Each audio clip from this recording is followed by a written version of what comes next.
आपको दिखाते हैं कि कैसे कैराना में डोर टू डोर कैंपेन करने गए अमित शाह से समाजवादी पार्टी पुराना बदला ले रही है। यूपी चुनाव में इस वक्त जबरदस्त जंग छिड़ी हुई है।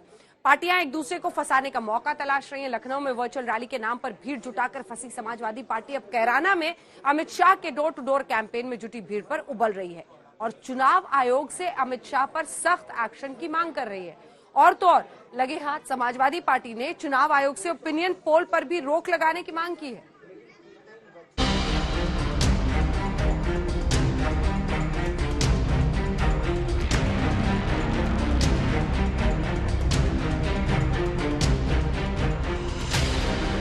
अमित शाह का कैराना में डोर टू डोर कैंपेन के लिए जाना, सीएम योगी का पश्चिमी यूपी के गाजियाबाद, बुलंदशहर और अलीगढ़ में वोटरों के बीच पहुंचना, इससे साफ है कि यूपी में पहले चरण के चुनाव की जंग अब तगड़ी हो चली है। कहने को मैदान में मायावती और कांग्रेस भी है, लेकिन पश्चिमी यूपी में इस बार सीधी जंग समाजवादी पार्टी, आरएलडी के गठबंधन और बीजेपी के बीच है। बीजेपी पश्चिमी यूपी में ध्रुवीकरण का दांव लेकर उतरी है और अखिलेश और जयंत चौधरी मिलकर जाट और गन्ना किसानों को साध रहे हैं। आज हम आपको दिखाएंगे कि कैसे अखिलेश और उनकी पार्टी ने कैराना में डोर टू डोर कैंपेन करने गए अमित शाह को चुनाव आयोग की गाइडलाइंस पर घेरने की कोशिश की। लेकिन उससे पहले आपको दिखाते हैं कि अखिलेश यादव और जयंत चौधरी पश्चिमी यूपी में क्यों गठबंधन की सफलता देख रहे हैं। सबसे पहले राकेश टिकैत के इस सबसे लेटेस्ट बयान को सुनिए।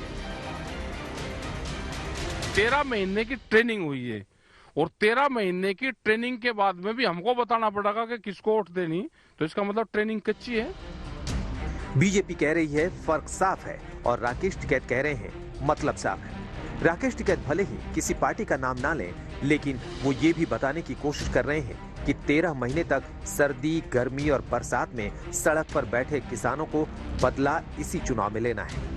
पश्चिमी यूपी में आगे की राजनीति बताने से पहले आपको 2017 विधानसभा चुनावों के नतीजे दिखाते हैं। 2017 में यूपी की 403 विधानसभा सीटों में से बीजेपी ने 325 सीटें जीती थी। समाजवादी पार्टी को 47, कांग्रेस को 7, बीएसपी को 19 और 4 सीटें अन्य ने जीती थी। जबकि पश्चिमी यूपी की 136 सीटों में से बीजेपी ने 80% यानी 109 सीटें जीती थी। समाजवादी के हिस्से में 21, बीएसपी 3, कांग्रेस 2 और आरएलडी ने सिर्फ 1 सीट जीती थी। अब अखिलेश यादव और जयंत चौधरी गठबंधन करके ये दावा कर रहे हैं कि इस दफा बीजेपी को सत्ता से बाहर का रास्ता दिखाना है।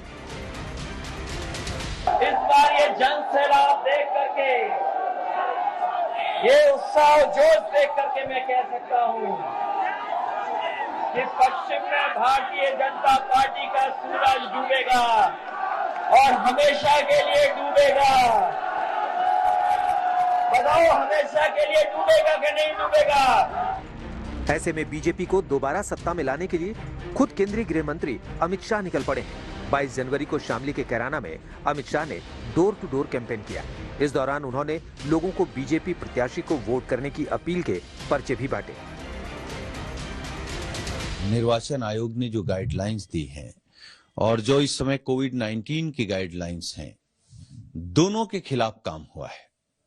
तो चुनाव आयोग को यह तय करना है कि क्या चुनाव आचार संहिता सिर्फ समाजवादी पार्टी के लिए या दूसरे दलों के लिए या भारतीय जनता पार्टी के नेताओं के लिए भी है। असल हार उन्हें दिख रही है। ये सारी चीजें ये दर्शाती हैं कि अभी चूंकि नहीं कह सकते कि ईवीएम खराब है या ईवीएम से खेल हो गया, तो अभी तो ईवीएम पर भी, अभी चुनाव आयोग पर ही आरोप लगा रहे हैं। जब चुनाव हार जाएंगे तो ईवीएम और चुनाव आयोग दोनों पर आरोप लगाएंगे। वो तो उनका काम ही आरोप लगाना है, क्योंकि उन्होंने कुछ किया नहीं उत्तर प्रदेश में।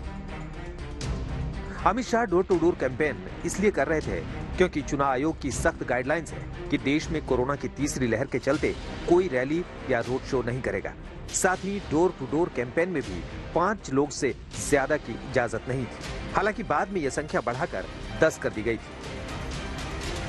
भारतीय जनता पार्टी की कोशिश है कि चुनाव विकास पे नहीं हो, चुनाव नौकरी पर न हो, चुनाव महंगाई पर न हो, क्योंकि भारतीय जनता पार्टी पर महंगाई का जवाब नहीं है। और फिर देखा नहीं आपने, कोई मास्क नहीं लगाया था, सब कोरोना फैला रहे थे। अगर विपक्ष निकलेगा तो उसमें पाबंदी है, एफआईआर दर्ज हो जाएगी। सत्ता के लोग तो खुलेआम कोरोना फैला सकते हैं। तो लखनऊ में बड़े कार्यक्रम किए थे ना, जब स्वामी प्रसाद मौर्य और बाकी लोगों के साथ मंच पे, उस समय भी बहुत उस समय जो चुनाव आयोग ने ये कहा कि वर्चुअल रैली होगी, तो वो वर्चुअल virtual rally वर्चुअल कहाँ रैली पे की अखिलेश जी? डेफिनेशन क्या है? वर्चुअल रैली की डेफिनेशन क्या है? तो वर्चुअल रैली की डेफिनेशन क्या है? वर्चुअल रैली की कोई डेफिनेशन नहीं थी, आपको बताया नहीं गया था कोई virtual परिभाषा rally? नहीं। और दूसरा, धारा 144 नहीं लागू थी उस समय। लेकिन कैराना में घर घर प्रचार के दौरान ना तो अमित शाह ने मास्क लगाया था और ना ही कोरोना को लेकर चुनाव आयोग के निर्देशों का पालन किया गया था। जैसे ही ये तस्वीरें मीडिया में आई, समाजवादी पार्टी को बदला लेने का मौका मिल गया, क्योंकि लखनऊ में बीजेपी के बागी नेताओं के समाजवादी पार्टी से जुड़ने के दौरान समाजवादी पार्टी के हेड ऑफिस में जो हुजूम उमड़ा था, उसके चलते समाजवादी के 2500 नेताओं और कार्यकर्ताओं के खिलाफ एफआईआर दर्ज की गई थी। अमित शाह के डोर टू डोर कैंपेन में जुटी भीड़ को लेकर समाजवादी पार्टी के राष्ट्रीय सचिव गजेंद्र चौधरी ने पत्र लिखकर इसके खिलाफ सख्त निर्देश जारी करने और उनके खिलाफ कार्रवाई की मांग की है। आज तक से खास बातचीत में अखिलेश यादव ने अमित शाह के कैराना में चुनाव प्रचार पर निशाना साधा है। वहीं लखनऊ में अपनी वर्चुअल रैली के नाम पर भीड़ जुटाने का भी बचाव करते नजर आए। सिर्फ समाजवादी पार्टी ही नहीं, छत्तीसगढ़ के मुख्यमंत्री भूपेश बघेल ने भी अमित शाह को कोरोना में प्रचार के दौरान टूटे कोविड प्रोटोकॉल पर घेर लिया। भूपेश बघेल ने ट्वीट किया, माननीय गृह मंत्री अमित शाह जी 5 लोगों के साथ डोर टू डोर अभियान कर रहे हैं। चुनाव आयोग को उन्हें डोर टू डोर अभियान का ब्रांड एम्बेसडर घोषित कर उनके वीडियो को डेमो बना देना चाहिए, वरना चुनाव आयोग की निष्पक्षता पर सवाल जारी रहेंगे। एफआईआर सिर्फ कांग्रेस के ही मुख्यमंत्री पर क्यों? हम आपको बता दें कि छत्तीसगढ़ के सीएम भूपेश बघेल को भी बदला लेने का मौका मिल गया, क्योंकि उन पर भी आचार संहिता और कोविड प्रोटोकॉल तोड़ने के चलते नोएडा के सेक्टर 113 थाना क्षेत्र में मुकदमा दर्ज हुआ था। लखनऊ में अभिषेक मिश्रा के साथ आज तक ब्यूरो।